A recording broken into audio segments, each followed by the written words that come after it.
Hello! How to remove background from image in PowerPoint. Here I have a picture of a nice dog that we will insert into the PowerPoint.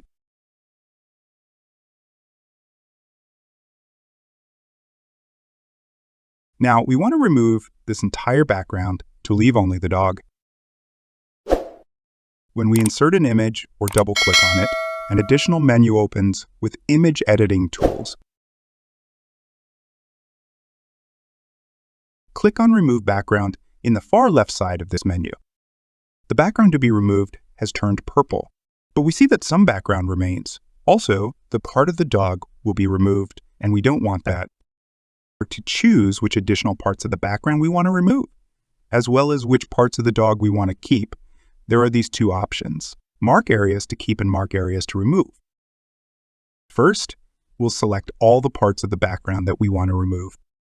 By clicking on Mark Areas to Remove, a small pencil icon appears, which we click on each part of the background that we want to remove.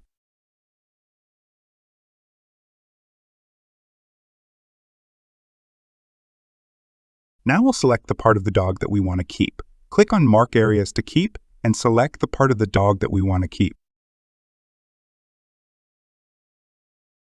After editing the image, click on Keep Changes, and the dog now has no background, and we can move it around the desktop as we want. And that's it. Thanks for watching, and